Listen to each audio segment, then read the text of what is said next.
Kita lanjut ya.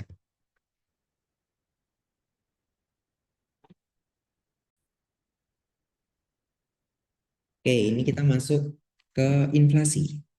Pada dasarnya, inflasi yang tinggi dapat membuat kondisi ekonomi tidak stabil. Harga barang terus mengalami peningkatan dan berdampak pada pelaku ekonomi. Jika pemerintah tidak mengambil kebijakan, dikhawatirkan inflasi susah untuk dikendalikan. Berdasarkan ilustrasi di atas, dampak inflasi terhadap minat untuk menabung. Nah, apa dampak inflasi terhadap minat untuk menabung? Jadi, teman-teman, konsep inflasi dulu ya. Inflasi itu kondisi ketika harga barang dan jasa secara umum meningkat secara terus-menerus. Gitu. Jadi harga barang itu terus naik dan semua barang naik. Itulah inflasi. Nah, kalau inflasi kan orang kalau kalau harga barang mahal kan dia berarti butuh uang lebih banyak untuk beli barang dan jasa. Kalau gitu apakah dia tertarik untuk menabung? Enggak. Dia akan narik uangnya dari tabungan untuk bayar barang dan jasa yang dia butuhkan. Maka jawabannya yang A. Inflasi itu akan tanpa kebijakan apapun ya, inflasi itu akan mendorong para penabung untuk mengambil tabungan di bank untuk memenuhi kebutuhan pokok. Itu tadi karena harga barang makin mahal ya mereka butuh duit lebih banyak untuk beli. Makanya mereka menarik tabungannya untuk dibelanjakan. Dan apa yang akan terjadi makin inflasi lagi, seperti yang udah aku jelaskan sebelumnya di pembahasan tryout 1 bahwa inflasi itu kaitannya sama peredaran uang. Semakin tinggi peredaran uang di masyarakat, semakin tinggi pula inflasi gitu. Jadi inflasi kalau tidak ada kebijakan dari pemerintah, ya orang-orang akan menarik tabungannya. Kalau orang menarik tabungannya, jumlah uang yang beredar di masyarakat akan semakin meningkat, inflasi akan semakin meningkat. Gitu. Maka diperlukan kebijakan kontraktif. Itu teman-teman. Nah, kita lihat opsi lain deh. Yang B, minat menabung meningkat karena bank akan menaikkan suku bunganya seiring dengan laju inflasi. Ini teman-teman, ini benar. Tapi eh, setelah ada kebijakan, ya kan? Jangan di nomor 10 kita hanya diminta menganalisis dampak inflasi terhadap minat untuk menabung. Jadi nggak ada intervensi pemerintah di soalnya. Jadi yang B benar di posisi ketika sudah ada kebijakan moneter yaitu suku bunga naik. Tapi kalau kalau di soal tidak dijelaskan ya berarti nggak ada kebijakan itu. Maka jawabannya masih yang A. Yang C, jumlah penabung akan menurun karena pendapatan mereka berkurang yang disebabkan jumlah barang berkurang. Ini salah teman-teman. Jumlah penabung menurun betul, tapi penyebabnya bukan pendapatan menurun. Jumlah penabung menurun ya karena mereka ngambil duitnya gitu. Yang D, masyarakat yang memilih tabungan diuntungkan karena jumlah bunga atau jasa yang mereka terima meningkat. Ini nggak relevan dengan pertanyaannya teman-teman. Pertanyaannya minat untuk menabung gitu, bukan dampak ke dampak ke tabungan itu sendiri. Jadi kan kalau yang D implikasinya bahwa keuntungannya meningkat gitu. Padahal pertanyaannya adalah mereka minat atau enggak gitu. Maka kita harus jeli teman-teman dalam membaca maksud dari pertanyaan itu karena bisa jadi kayak gini opsinya benar semua gitu. Yang E mendorong harga kebutuhan pokok meningkat sehingga minat akan menabung juga akan meningkat. Nah, ini harga kebutuhan pokok meningkat betul, tapi minat untuk menabung juga malah menurun. Ya itu tadi karena harganya meningkat ya mereka butuh duit untuk beli barang maka tabungannya ditarik. Gitu teman-teman. Lanjut nomor 11. Kebijakan moneter kualitatif. Penjelasan lengkapnya silakan cek di pembahasan tryout 1 di part 2. Sudah aku jelaskan panjang lebar tentang kebijakan moneter dan fiskal kontraktif ekspansif yang kualitatif dan kuantitatif. Gitu. Yang kualitatif ini intinya yang tidak berkaitan langsung dengan kayak penghitungan-penghitungan gitulah. Kualitatif itu. Yang satu, cadangan wajib minimum itu kuantitatif. Nomor 2, aturan kredit. Aturan kredit ini kualitatif. Yang tiga, melarang bank umum untuk menahan pinjaman tabungan. Nah, ini bisa juga suasi moral ya. Yang empat juga meminta agar bank umum melepaskan pinjaman. Ini kaitannya sama pinjaman dan suasi moral, termasuk kualitatif. Nomor lima, operasi pasar terbuka itu kuantitatif. Jadi jawabannya 2, 3, dan 4. Lanjut nomor 12. Dampak yang terjadi jika pemerintah mengambil kebijakan di atas. Oke, kebijakannya apa? Salah satu kebijakan ekonomi makro yang dilakukan pemerintah adalah menaikkan suku bunga Bank Indonesia atau BI rate. BI rate itu nama dari tingkat suku bunga acuannya Bank Indonesia ya teman-teman, namanya BI rate. Pemerintah mengambil kebijakan ini sebagai upaya untuk menstabilkan jumlah uang yang beredar. Oke, Pemerintah menaikkan suku bunga. Apa yang terjadi? Kita cek opsinya ya. Yang A, suku bunga perbankan meningkat seiring meningkatnya BI rate. Ini yang benar. Jadi sistem BI rate itu teman-teman. BI rate itu tingkat suku bunga acuan. Suku bunga acuan itu apa? Suku bunga acuan itu suku bunga yang berlaku di PUAB. PUAB ini pasar uang antar bank. Jadi pasar uang teman-teman itu ada yang antar bank, ada yang ke masyarakat. Nah, BI rate ini tingkat suku bunga yang berlaku di pasar uang antar bank. Pasar uang antar bank ini ya sirkulasi uang yang terjadi antara satu bank dengan bank lain atau bank umum dengan bank sentral. Itu pasar uang antar bank. Nah, setelah dari pasar uang antar bank, barulah uang itu masuk eh, di cadangan kas bank umum, lalu baru bisa disalurkan ke masyarakat. Kalau BI rate itu meningkat, tingkat suku bunga antar bank itu akan meningkat. Dengan begitu, suku bunga perbankan secara umum juga akan meningkat, gitu teman-teman. Itu cara kerja perbankan di Indonesia seperti itu. Kita lihat opsi yang lain. Kalau yang B, inflasi mengalami peningkatan seiring meningkatnya BI rate. Ini salah. Karena kalau BI rate meningkat, teorinya inflasinya menurun, teman-teman. Kalau BI rate meningkat, suku bunga meningkat. Kalau suku bunga meningkat, bunga tabungan meningkat. Kalau bunga tabungan meningkat, orang jadi pengen nabung. Kenapa? Karena bunganya banyak. Kalau orang pengen menabung, maka orang akan cenderung naruh uangnya di bank daripada dibelanjakan. Maka dari itu, jumlah uang yang beredar di masyarakat akan berkurang, maka inflasi bisa ditarik turun. Gitu, teman-teman. Yang B salah. Kalau yang C, pemberian kredit pada masyarakat jauh lebih mudah. Ini tidak relevan. Pemberian kredit nggak ada hubungannya sama BI rate. Yang D, jumlah masyarakat yang menabung mengalami penurunan. Ini salah, karena kebalik. Harusnya kalau tingkat suku bunga naik, orang malah pengen nabung. Yang E, masyarakat lebih memilih menarik tabungan dari bank. Ini juga kebalik. Harusnya kalau suku bunga tinggi, orang malah mau naruh uangnya di bank. Gitu, berarti nomor 12 jawabannya yang A. Ini materi ketenagakerjaan. Menurut merujuk pada Peraturan Menteri Tenaga Kerja dan Transmigrasi terkait outsourcing dan magang, ada 5 jenis pekerjaan yang bisa diterapkan sistem itu, yaitu cleaning service, catering, security, driver, dan jasa penunjang perminyakan. Namun kenyataannya, banyak perusahaan penyedia jasa outsourcing menyediakan pekerjaan di luar 5 bidang tersebut. Dampak negatifnya apa? Outsourcing, teman-teman, itu kondisi ketika satu perusahaan mempekerjakan orang itu tapi dia hire dari perusahaan lain. Itu outsourcing namanya. Ternyata menurut peraturannya ini outsourcing itu cuma bisa di cleaning service, catering, security, driver, dan jasa penunjang perminyakan. Tapi praktiknya banyak outsourcing itu yang di luar 5 bidang ini. Contohnya kayak IT itu banyak outsourcing programmer dari perusahaan lain dan sebagainya. Dampak negatifnya apa? Dampak negatif kayak kalau eh, banyak perusahaan outsourcing yang menyediakan jasa di luar bidang itu ya malah persaingan makin tinggi, teman-teman. Jadi yang B, persaingan semakin tinggi gitu. Karena eh, perusahaan outsourcing menyediakan banyak jasa di luar bidang itu. Jadi persaingan di pasar antara perusahaan-perusahaan itu makin ketat. Nah, yang A jelas keliru, kebalik teman-teman. Peluang kerja di perusahaan semakin ketat karena persaingan semakin tinggi. Kalau yang C, stratifikasi sosial nggak nyambung, teman-teman. Yang D, investasi padat karya dan padat modal meningkatkan kesejahteraan. Ini nggak relevan juga. Kalau yang E, kesejahteraan pegawai tetap meningkat. Ini malah kebalik. Pegawai tetap apa kedudukannya dalam tanda petik terancam gitu ya dengan adanya outsourcing. Gitu, teman-teman. Jawabannya yang B. Oke, materi pendapatan nasional. Kita diberi data pendapatan nasional negara bulan, bintang, dan matahari di tahun 2017 dan 2018 dan juga dikasih jumlah penduduk tahun 2017 dan 2018. Kita diminta menarik kesimpulan tentang pendapatan per kapita. Pendapatan per kapita, teman-teman, itu pendapatan nasional per dibagi jumlah penduduknya. Itu pendapatan per kapita. Jadi kita hitung dulu aja pendapatan per kapitanya berapa.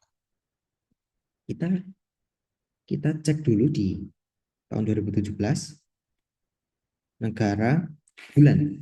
Cara menghitungnya gimana? Pendapatan nasional dibagi jumlah penduduk. Berarti di negara bulan tahun 2017 pendapatan per kapitanya 335.250 dibagi 90. 3725. Negara bintang 16.558 dibagi 6,8. 2435. Negara matahari 939.120 dibagi 258. 3640. Itu di 2017 teman-teman. Sekarang kita cek 2018. Negara bulan 354.350 dibagi 95. 3730. Negara bintang 16.975 dibagi 7. 2425. Negara matahari 1138.800 dibagi 260. 4380. Oke, kita udah dapat data pendapatan per kapita tiga negara selama 2 tahun. Kita lihat dulu opsi pilihannya ya, mana kesimpulan yang tepat. Yang A, urutan pendapatan per kapita terendah dari 2018. Seharusnya kalau terendah itu di 2018 mulai dari terendah bintang, bulan, matahari, benar nggak? Bintang, matahari, bulan. Oke, ini salah. Ini salah. Yang B, pendapatan per kapita dari tertinggi 2018. Harusnya matahari, bulan, bintang. Benar nggak? Oke, betul. 2017 dari yang tertinggi, bulan, matahari, bintang. Oke, jawabannya yang B, teman.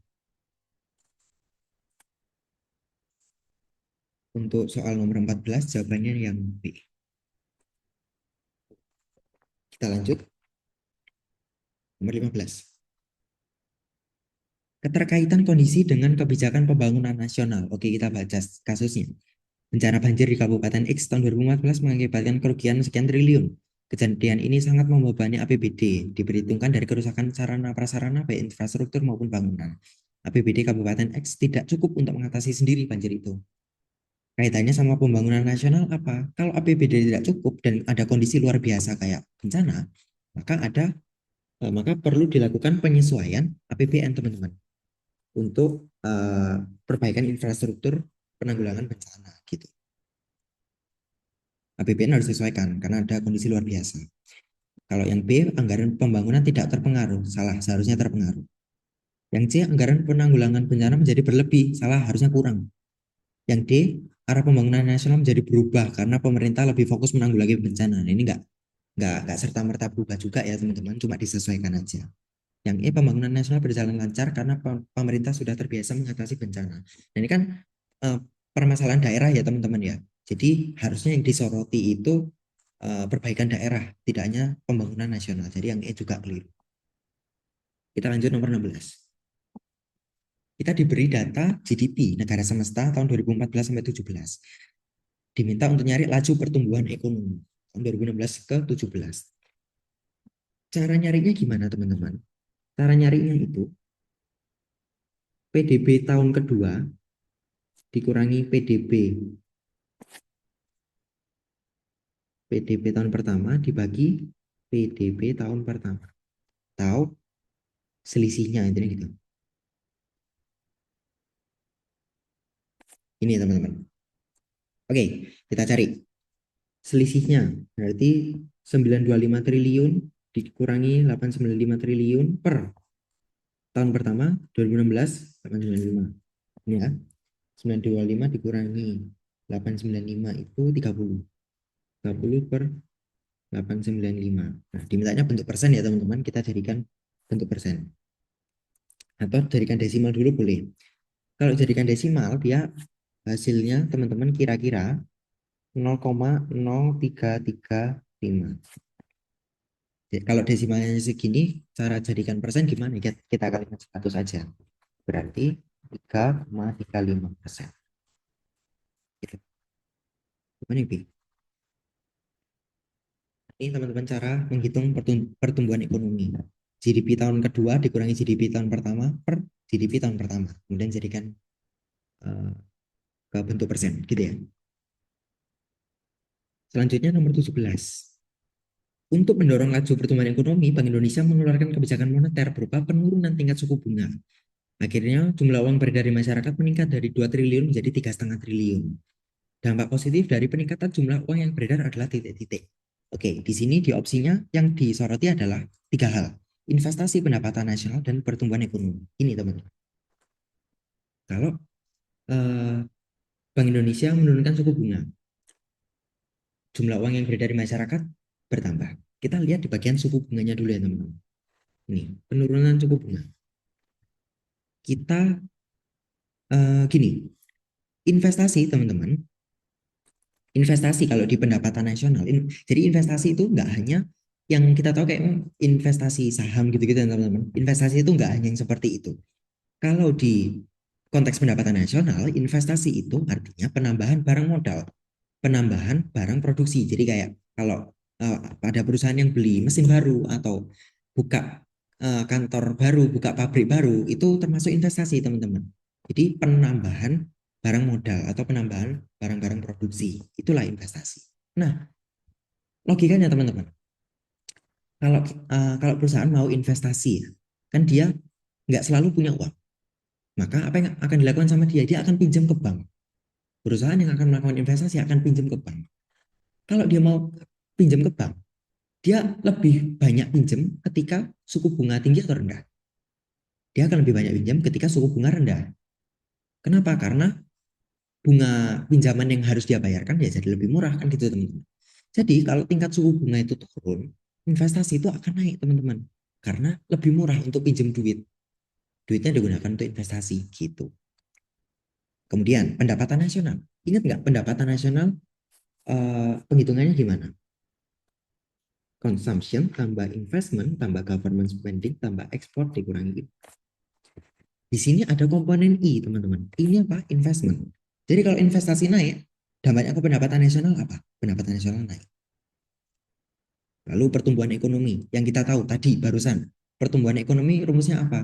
Selisih dari GDP tahun pertama dan tahun kedua dibagi GDP tahun pertama. Jadi kalau kalau pendapatan nasionalnya naik, berarti pertumbuhan ekonominya kira-kira naik atau turun? Naik juga. Jadi jawabannya yang A, teman. Investasi naik, pendapatan nasional naik, pertumbuhan ekonomi juga naik, gitu. Nah, inilah kenapa di kondisi perekonomian yang lesu seperti lagi deflasi atau resesi perlu dilakukan kebijakan ekspansif, salah satunya penurunan tingkat suku bunga biar pertumbuhan ekonomi naik lagi, gitu teman-teman. Lanjut ya. Nomor 18. Kaitannya dengan kurs. Fluktuasi nilai tukar rupiah terhadap dolar AS menjadi masalah krusial di perbankan nasional. Terlebih saat kondisi rupiah yang terus melemah akan berdampak secara langsung terhadap perbankan, khususnya dalam membayar kewajiban atau utang bank dengan mata uang dolar. Cara yang paling tepat dilakukan perbankan untuk mengatasi masalah ini adalah kita lihat opsinya satu-satu teman-teman. Kalau yang A, mengurangi tingkat suku bunga perbankan. Ini tidak berdampak langsung ke kaitannya kurs teman-teman. Karena kurs ini kan nilai mata uang rupiah kalau dibandingkan dengan mata uang Amerika Serikat. Itu kurs, nilai tukar. Nah, kalau suku bunga tidak tidak ada dampak langsungnya gitu. Jadi bukan yang A. Kalau yang B, penyaluran kredit kepada masyarakat umum ditingkatkan. Nah, ini malah keliru. Kenapa? Karena di sini kondisinya bank itu lagi banyak utang. Jadi bank kalau mau minjamkan uang kan dia butuh sumber uang. Salah satunya dia bisa pinjam dari luar negeri menggunakan mata uang dolar misalkan gitu. Nah, kalau dia malah memudahkan penyaluran kredit kan jadinya dia lebih banyak utang gitu. Jadi kurs kita makin turun. Yang B keliru. Yang C malah tambah keliru. Kalau bank menambah utang ke luar negeri dengan menggunakan dolar ya, makin turun lagi nilai rupiah. Maka jawabannya yang mana? Yang D. Berhati-hati dalam penyaluran kredit utamanya dengan dolar. Apalagi Bank Indonesia, bank kalau kalau pinjamkan uang dalam bentuk dolar ya malah harus hati-hati gitu. Biar nggak utangnya nggak semakin banyak, biar nilai tukar kita nggak semakin turun. Kalau yang E dampaknya juga nggak langsung. Jadi jawabannya yang D teman. Lanjut, kita masuk ke kebijakan fiskal. Beberapa perusahaan di negara X saat ini mengurangi jumlah karyawan. Akibatnya banyak yang nganggur. Untuk mengatasi itu, pemerintah menerapkan kebijakan fiskal ekspansif. Mana yang ekspansif? Fiskal berarti yang melakukan pemerintah melalui Kementerian Keuangan, instrumennya dengan APBN. Entah itu pengeluaran pemerintah atau pajak. Kita cek opsinya satu-satu ya. Yang ekspansif berarti yang menambah jumlah uang yang beredar di masyarakat. Yang A, menaikkan pinjaman pemerintah. Oke. Dan menurunkan anggaran belanja. Oke, jelas salah. Menurunkan anggaran belanja berarti anggaran belanja itu apa sih teman-teman? Anggaran belanja itu ya pengeluaran pemerintah berapa gitu. Kalau itu pengeluaran pemerintah diturunkan kan jumlah uang yang beredar itu akan berkurang gitu. Karena pemerintah kalau bikin program misalkan, ya uangnya kan akan kembali ke masyarakat gitu, akan beredar lagi di masyarakat. Misalkan pemerintah bikin ada program bangun jembatan gitu ya, ya kan pemerintah akan beli barang, barang bahan bakunya juga dari masyarakat dan sebagainya, mempekerjakan masyarakat lokal dan sebagainya. Dan itu kan uangnya nyalur ke masyarakat. Tapi dicatatnya kan pengeluaran sama pemerintah. Kalau pengeluarannya dikurangi, ya uang yang beredar di masyarakat berkurang toh, maka bukan yang A opsinya. Yang B, menurunkan pajak. Kita udah ketemu ini juga di tryout 1. Nah, aku ulangi lagi. Pajak di sini biasanya pajak yang terbesar itu pajak penghasilan, teman-teman. Jadi kalau ketemu pajak, oke, kita bayangkan pajak penghasilan gitu ya. Kalau pemerintah menurunkan pajak, apa yang akan terjadi? Disposable income akan naik, teman-teman. Ingat nggak? Disposable income itu pendapatan yang diterima perorangan dikurangi pajak langsung atau pajak penghasilan. Nah, disposable income ini yang pendapatan yang bisa dibelanjakan ya, teman-teman. Nah, kalau pajak penghasilan itu turun, berarti kan masyarakat ini take home pay-nya lebih banyak. Dia banyak uang yang bisa dibelanjakan gitu. Yang sudah bebas dari pajak itu lebih banyak daripada sebelumnya. Maka dia bisa spend lebih banyak dan uang yang beredar dari masyarakat bisa bertambah. Itulah kebijakan ekspansif.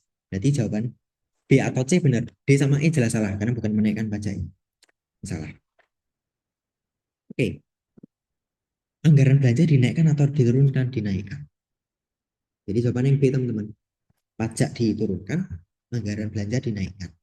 Itulah kebijakan fiskal. Lanjut. Oke, kita punya pendapatan nasional negara dewa dan Bima. Kita dapat data PDB, produk WNA di dalam negeri, produk WNI di luar negeri, dan penyusutan. Kita diminta membandingkan NNP kedua negara. Ingat nggak rumus NNP? NNP itu GNP dikurangi penyusutan. GNP ini apa? GNP ini dapatnya dari GDP ditambah eh, produksi WNI di luar negeri dikurangi WNA di dalam negeri. Gitu. Nah, kita hitung ya. Kalau negara dewa berarti GDP-nya 12.406,8 dikurangi produk WNA dalam negeri 110,8 ditambah produk WNI di luar negeri 120 dikurangi penyusutan 10. Berarti NNP-nya 12.406. Ini di negara dewa. Di negara Bima 15.110,2 dikurangi 200 ditambah 180 dikurangi 15. 15.075,2. Nih, kita diminta bandingkan. Oke, selisihnya berapa? Nah, di sini deh. Selisihnya Bima yang lebih gede ya. Bima dikurangi punyanya Dewa. Selisihnya itu 2.669,2. Oke, jadi jawabannya antara yang A atau yang B. Kita lihat NNP mana yang lebih besar. Yang lebih besar negara Bima, berarti jawaban yang A. NNP negara Bima lebih besar dari negara Dewa dengan selisih 2.669,2 miliar gitu. Kalau butuh rumus yang lengkap dari GDP sampai disposable income ada di pembahasan tryout 1. Bisa dicek. Kita lanjut. Kebijakan perdagangan internasional. Belakangan ini luasnya arus globalisasi menyebabkan kegiatan perdagangan antar negara semakin gencar. Negara A merupakan negara yang diuntungkan karena dapat meningkatkan ekspor. Negara B dirugikan karena pasar domestik dikuasai produk impor. Mana kebijakan untuk melindungi produk dalam negeri? Kebijakan melindungi produk itu nama lainnya proteksionisme ya, teman-teman. Kebijakan proteksi atau proteksionisme. Ini udah aku jelaskan juga di pembahasan sebelumnya. Mana kebijakan yang dilakukan? Meningkatkan bea ekspor lah, ini jelas salah. Kan ini malah menyulitkan produsen dalam negeri. B, meningkatkan kuota impor. Ini benar. Kuota apa, teman-teman kemarin? Kuota itu pembatasan jumlah barang yang bisa diimpor. Jadi kalau jumlahnya dibatasi. Kalau ditingkatkan kan berarti semakin dibatasi akan melindungi produsen domestik. Yang C, menurunkan kuota impor, ini malah eh, produsen dalam negeri bisa kalah saing. Kalau dia menurunkan pajak bagi perusahaan luar negeri, ini juga nanti kalah saing perusahaan dalam negeri. Kalau yang E, menurunkan tarif bebas masuk barang impor, ini juga dampaknya nanti kayak gitu. Itu ya, berarti 21 jawabannya yang B. Selanjutnya nomor 22, ini kaitan dengan manajemen, teman. Kalau di trial 1 yang muncul itu tahapan manajemen ya. Kalau di sini unsur manajemen. Unsur manajemen market. Kita coba bahas dulu tentang unsur manajemen ya teman-teman. Unsur manajemen itu ada 6M. Ini mungkin keluar. Yang pertama ada man, ada material, ada mesin, ada money, ada method, ada market, satu detik ya. Ini ada 6. Yang pertama man. Man ini kaitannya dengan manusia, berarti sumber daya manusia, ya kan? Tulis sini deh, SDM. Material ini bahan atau sumber daya alam. Mesin, eh, mesin atau modal, barang modal ya. Money atau uang. Method ini metode atau cara. Kaitannya bisa dengan cara produksi ya teman-teman. Dan market ini pasar. Nih 6M, unsur manajemen. Kita lihat mana yang unsurnya sesuai dengan unsur market. Satu, membuat kemasan produk yang mewakili selera konsumen muda. Ini apakah termasuk? Ya, ini termasuk unsur market ya teman-teman. Kalau nomor 2, menentukan alat produksi untuk membuat produk secara efisien. Ini menentukan alat produksi berarti mesin teman-teman. Kaitannya sama mesin. Kalau yang nomor 3, membuat iklan dari produk secara berkala di media massa. Nah ini juga market. Berarti kan dia kaitannya sama promosi, itu kaitannya sama market teman-teman. Karena kan berusaha menarik orang di pasarnya gitu. Nomor 4, memperbaiki pelayanan purna jual bagi konsumen. Nah, ini benar juga. Pelayanan purna jual itu, jadi setelah kita menjual,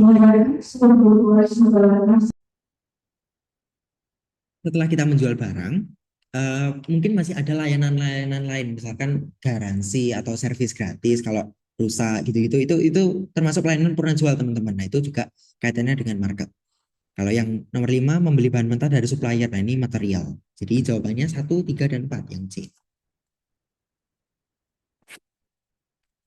Oke, nomor 23, Jepang merupakan salah satu negara tujuan ekspor hasil bumi negara Indonesia. Sementara itu, Indonesia juga mengimpor suku cadang kendaraan bermotor dari Jepang. Manfaat yang diperoleh Indonesia adalah yang A, meningkatkan pendapatan negara atau devisa dari ekspor hasil bumi. Ini jelas teman-teman. Kita kalau ekspor dapat devisa. Devisa itu apa? Devisa itu cadangan mata uang asing yang dimiliki satu negara sebagai hasil dari ekspor gitu. Itu devisa. Kalau yang B, memenuhi kebutuhan yang tidak dapat diproduksi dalam negeri. Oh, ini bisa juga ya.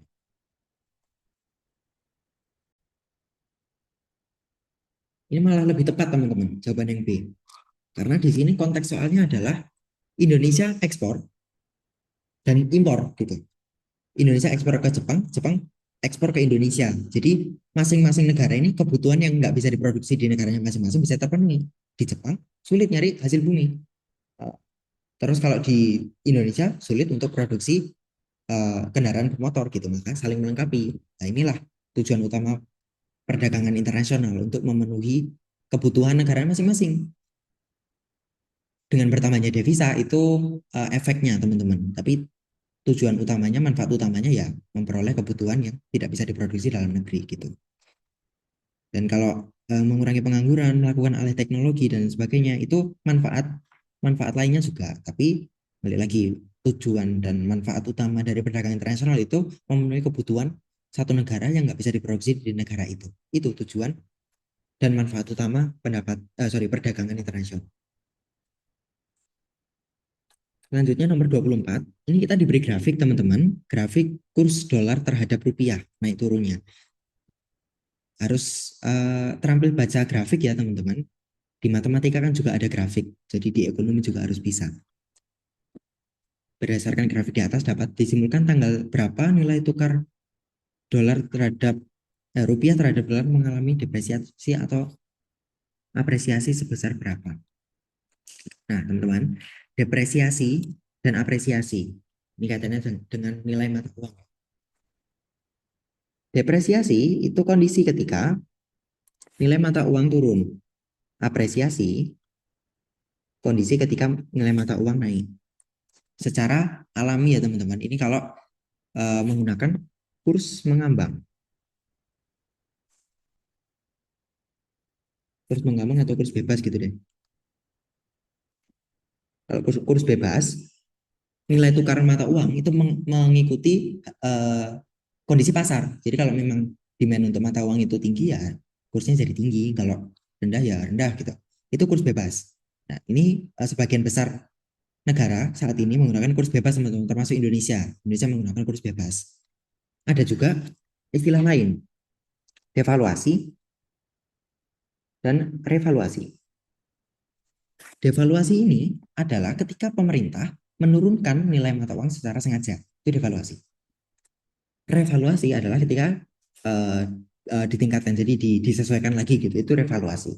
Ini dilakukan di negara yang menetapkan menggunakan kurs tetap.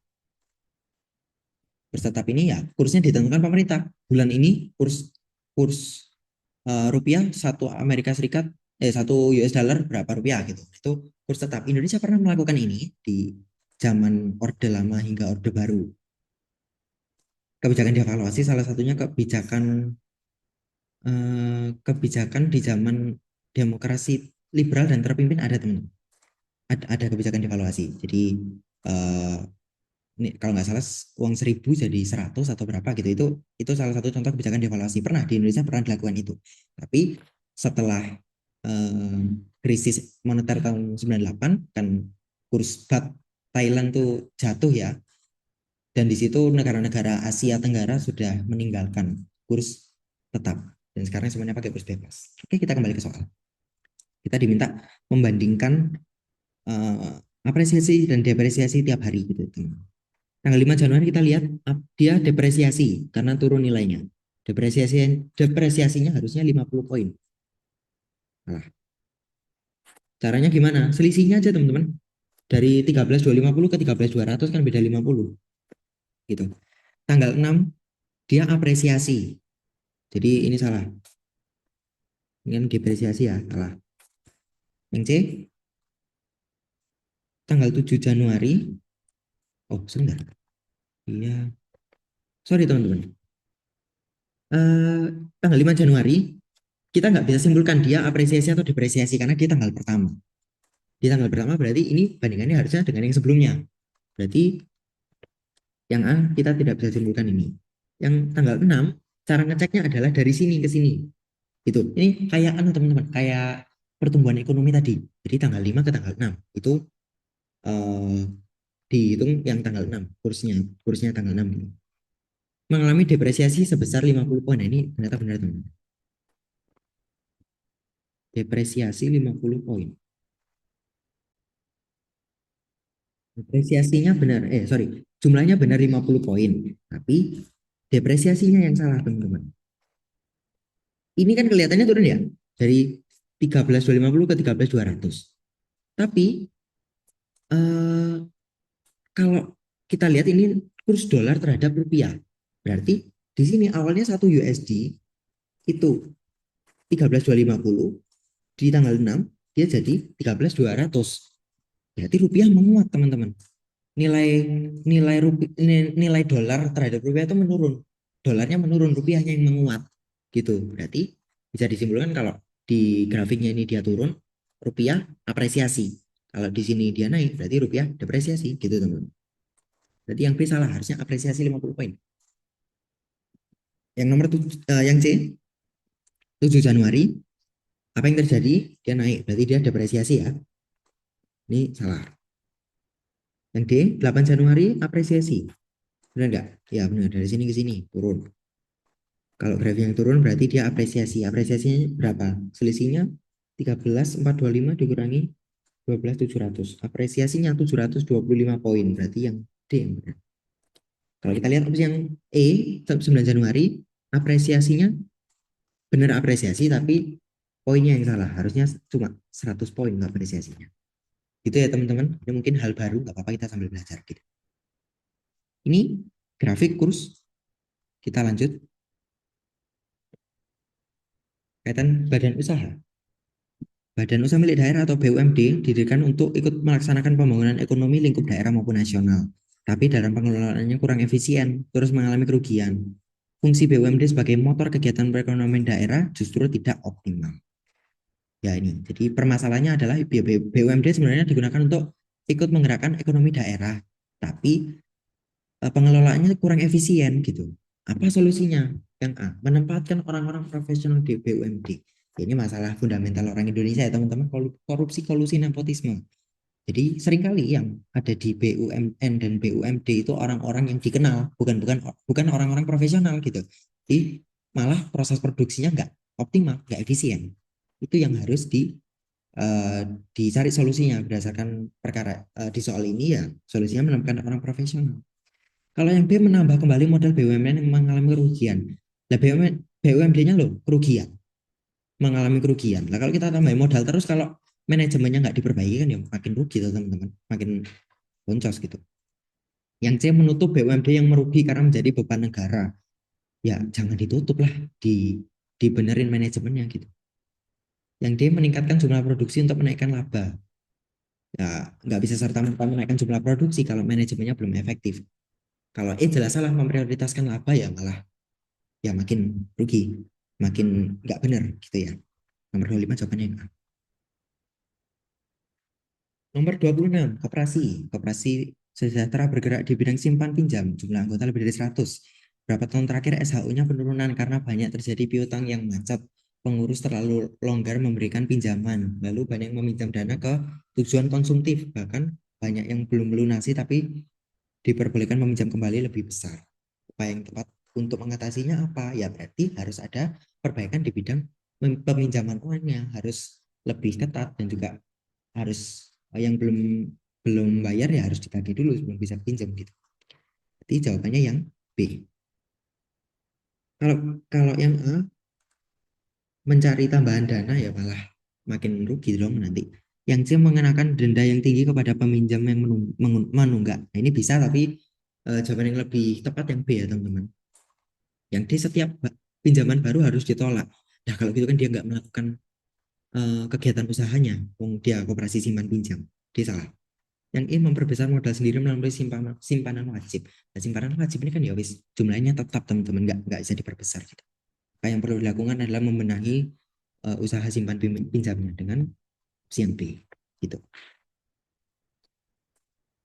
Oke, kita ngitung SHU teman. Harus banyak sabar ini karena ngitungnya panjang. SHU, sisa hasil usaha itu pembagian keuntungan koperasi pada anggota-anggotanya teman-teman. SHU, SHU anggota itu ada SHU anggota jasa usaha dan juga jasa modal gitu. Kita hitung yang eh, jasa modal dulu teman-teman.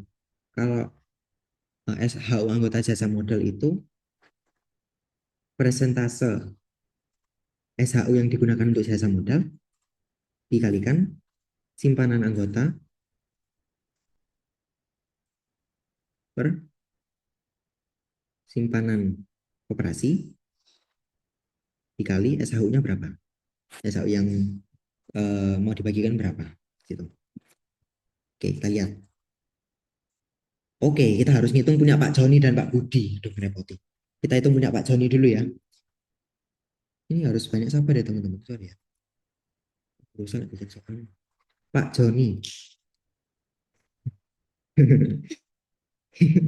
Nggak Pak Joni dulu ya teman-teman. Pak Joni, persentase jasa modal. Jasa modal ini bisa dibilang jasa simpanan ya nama lainnya. 20% dikalikan simpanan anggota. Simpanannya Pak Joni ada berapa? Ini 1.400.000. per simpanan koperasi berapa? Simpanan koperasi itu simpanan pokok tambah simpanan wajib. Berarti 70 juta. Dikalikan dengan SHU-nya berapa? 140 juta. Nah, ini silakan dicoret-coret, dihitung silakan. Ini bisa dicoret yang mana? Ini bisa segini bisa. 20% dikalikan 1.400.000 dibagi 70 juta dikalikan 140 juta. 560.000 teman-teman. Tuh, itu jasa modalnya Pak Joni. Jadi kita hitung jasa usahanya. Presentase jasa usaha dikalikan. Ini koperasi apa teman-teman? Ini koperasi konsumsi. Jadi kalau koperasi konsumsi kita pembelian anggota dibagi omset koperasi. Itu dikalikan SHU-nya berapa. Persentase jasa usaha, berarti di sini jasa pembelian ya teman-teman, 25%. Dikalikan pembelian Pak Joni, 2.100.000, omset koperasi 210 juta, dikalikan 140 juta. Berarti berapa? 25% kali 21 dibagi 210 juta, dikalikan 140 juta. 350.000 teman-teman. Nih, berarti total total apa SHU Pak Joni ini ditambah ini teman-teman 560 tambah 350 910. Nih, tahun ini SHU yang akan diterima Pak Joni adalah berapa itu? 910.000.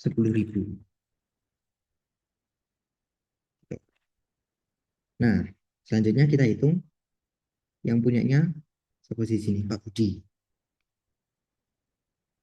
Pak Budi. Caranya sama teman-teman. Yang pertama SHU anggota jasa modalnya berarti 20% dikalikan simpanannya Pak Budi 1.400.000 per 70 juta dikalikan 140 juta. Oh, ternyata sama dengan Pak Budi, teman-teman. Sorry, sama dengan Pak Joni. Dia dapat 560.000. Lalu kita hitung juga SHU anggota jasa usahanya 25% dikalikan pembelian Pak Budi ada 3.150 per omsetnya ada 210 juta dikali 140 juta. Hasilnya 525.000. Nah, ini dan ini di total. Berarti punya Pak Budi tahun itu adalah 1.085.000. Nah, tapi di sini ada kondisi lain teman-teman. Ternyata ada SHU tahun lalu yang belum diambil. Dan yang repoti Pak Budi karo Pak Joni. Jadi tahun itu mereka akan menerima berapa kita hitung. SHU anggota Pak Joni berarti yang tahun itu diterimakan 910 ditambah 120. 1.030.000. Sedangkan milik Pak Budi 1.085 ditambahkan 200.000. Berarti 1.285.000.